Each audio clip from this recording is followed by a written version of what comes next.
Action! Bonjour! Bonjour à Salut! tous. Voilà, je présente donc Stéphane Guittard, coach holistique. Bienvenue dans cette émission sur la chaîne Get Out the Toxic.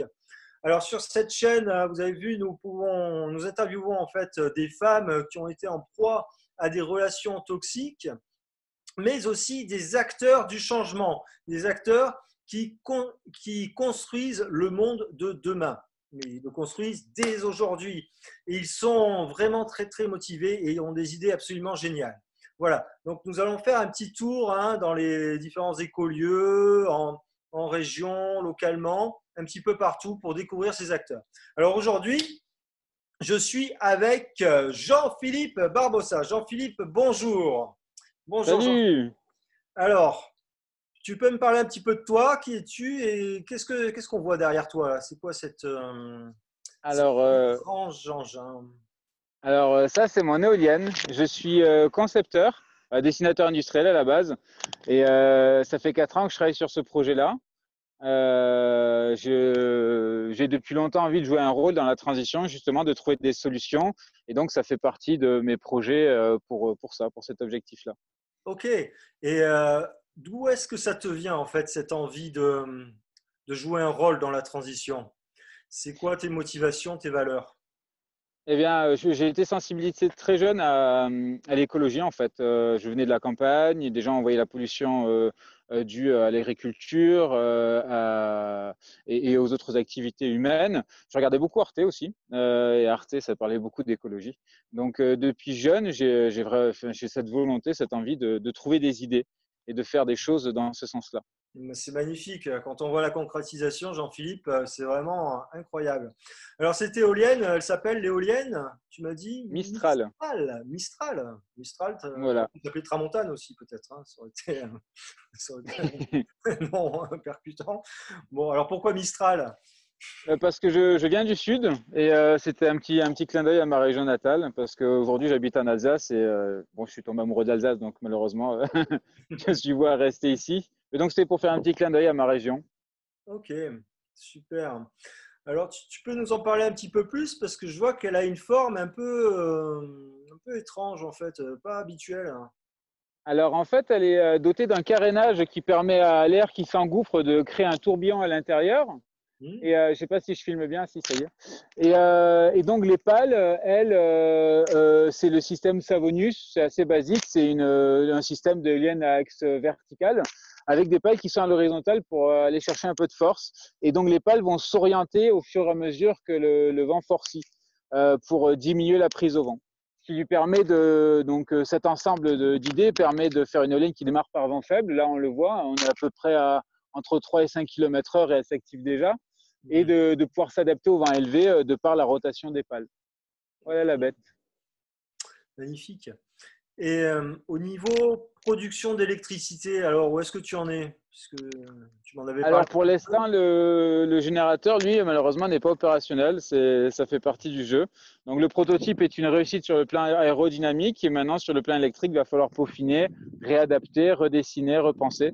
J'ai déjà dessiné un nouveau générateur. J'ai passé des coups de fil à des sociétés locales pour avoir des informations sur le pourquoi ça ne fonctionne pas correctement. Et donc là, il y a une société de Munster et une autre, Elkirch, qui sont modifiés pour travailler sur les nouvelles pièces. Ok, super, Donc, super, il va super. falloir, Ça reprendre le avance. travail électrique Et, au et- point de et- départ. Mais bon, après, l'aérodynamique est réussie, c'est le principal. et là, actuellement aussi, tu suis un accompagnement, une formation pour t'aider à développer le projet, apparemment. C'est ça, j'ai été pris par un incubateur d'entreprise, le projet a été reçu. Mhm. Du coup, je dois travailler toute la partie théorique, voilà, enfin, toute la partie stratégique, théorique d'une entreprise classique, ça fait partie du jeu. Et si le projet est sélectionné par le jury, à pouvoir obtenir des subventions et créer l'entreprise. Génial, génial, génial, Voilà. Et génial. donc, si ça intéresse quelqu'un, vous pouvez suivre le projet sur la page Facebook qui s'appelle Loyan Mistral. C'est tout simple à trouver et il y a mes coordonnées dessus. Et puis, Voilà. je pense qu'on peut aussi inviter les gens qui se sentent sensibilisés par cette action, qui sont en transition, qui sont en recherche d'autonomie. à faire un don et à te contacter en fait pour que tu puisses leur parler de ce projet et peut-être qu'ils peuvent devenir d'éventuels clients quoi, pour toi quoi, plus tard. Alors tout à fait, il y a un Tipeee qui a été créé que j'ai pas pu se miser en avant que ça jusqu'à maintenant parce que j'étais un peu préoccupé par toute la partie conception technique. Donc il faudra que je le reposte effectivement sur la page Facebook et si jamais quelqu'un a envie d'être généreux, ce sera bien reçu et je le remercierai. D'accord. Moi, je vous invite vraiment à investir en fait pour ce projet parce que c'est un beau projet. C'est un projet qui est vraiment original et qui est fait avec beaucoup de cœur, quoi. Parce que je sais que Jean-Patrick s'est vraiment donné à fond là-dessus. Et je pense que quand ça sera finalisé, mais ça va être une belle surprise. Je suis sûr qu'elle va être très rentable et très productive, ton éolienne, quoi. Moi, j'y Oui, puis crois. j'ai oublié de dire, de par l'architecture, on peut aussi les superposer parce qu'il y a quelque chose qui me déplaît par rapport aux éoliennes classiques, Mhm. c'est qu'ils font des grosses dalles de béton, ils mettent un mât pour un générateur. Mhm. Là, au pire des cas, on peut récupérer ces fameuses dalles en béton quand les éoliennes classiques sont enlevées. Et là, on peut faire un pylône, certes un peu plus massif en termes de structure, qui ressemblerait à un pylône électrique, mais où on pourrait mettre 5 ou 10 éoliennes les unes sur les autres. Ça, c'était aussi important de diminuer l'impact qu'elle pouvait avoir sur l'environnement. Voilà, donc Mhm. ça, Ok. j'avais oublié cette petite info. Comment tu envisages l'avenir là? Comment tu vois l'avenir d'ici 6 mois, un an, avec ton projet terminé? Comment tu t'imagines là? Euh, L'idée, c'est de ne pas s'arrêter là, parce Ouais, que je trouve qu'aujourd'hui, l'enjeu est trop gros trop important pour s'asseoir sur ses acquis. Il y a encore beaucoup de travail à faire. Je suis pas très optimiste par rapport à tout ce que l'homme a fait à la nature actuellement. Donc, je pense qu'on a encore beaucoup à faire et j'ai d'autres idées à développer qui vont dans ce sens-là, d'accord. dont c'est des choses que je posterai possiblement une fois que j'aurai déjà terminé mon éolienne. D'accord, d'accord, d'accord. Et, Mais moi, l'idée, c'est d'enchaîner projet sur projet, de trouver des idées pour d'accord. apporter ma pierre à l'édifice. Alors, ça, c'est ce que tu imagines en fait d'ici 6 mois, quand l'éolienne sera opérationnelle, en fait, qu'elle sera implantée dans différents sites et tout, que la société sera créée. En fait, tu penses enchaîner sur d'autres projets, quoi.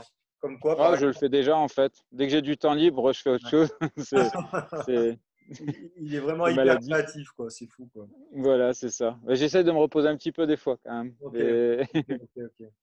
Ok, chouette.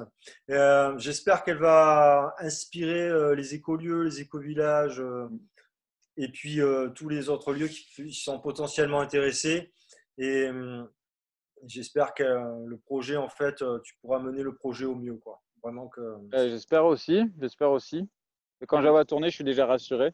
Wow, c'est chouette, quoi. C'est chouette. En Voilà. tous les cas, ça fait rêver. Et puis, de voir une belle construction comme ça, quoi, une belle invention, je me dis, waouh, quoi, le monde de demain, il va être vraiment plein de surprises, quoi. C'est génial, quoi. C'est génial. Super, super. Eh bien, Jean-Patrick, une dernière question. Comment tu l'envisages, toi, globalement, le monde de demain? Qu'est-ce que, si tu pouvais fermer les yeux 2, 3 secondes, là, imaginer que la transition s'opère au mieux, qu'il y ait une belle éolienne Mistral, qu'il y ait plein de projets, en fait, comme toi, que le monde se restructure. Comment t'imagines? C'est quoi ton rêve, toi, du monde de demain? Moi, je l'imagine. J'aime beaucoup l'histoire en fait, et je pense qu'il serait beaucoup à l'image des civilisations anciennes. J'aime beaucoup penser que on pourrait relocaliser les choses en fait. Les échanges internationaux, c'est bien gentil, mais ça abîme beaucoup de choses au niveau culturel, au niveau savoir-faire. Et j'aime bien m'imaginer que l'avenir, ce serait un tas de petits villages où chacun aurait ses spécialités, ses compétences et où chacun vivrait plus ou moins en harmonie avec la nature. Et je pense aussi que ce qui est important pour les gens, c'est de comprendre que on est tous acteurs, qu'il ne faut pas attendre que les changements viennent d'ailleurs ou viennent d'au-dessus. On est tous acteurs et on peut tous demain avoir une idée, se lancer dans un truc à fond et à apporter une évolution à travers ça. Voilà. Et ça, je pense qu'il est important de comprendre dès aujourd'hui. Mais complètement. Et c'est aussi ce que je propose justement à travers les accompagnements, quoi, parce que je pense qu'il y a aussi des choses qui sont importantes par rapport au retour à la terre, quoi, pour les citadins. On a beaucoup de couches à se débarrasser, en fait, à se nettoyer, en fait, avec les relations toxiques, les comportements toxiques, la pollution, en fait, puisqu'on rend aussi, en fait, la terre toxique à cause d'un comportement inapproprié.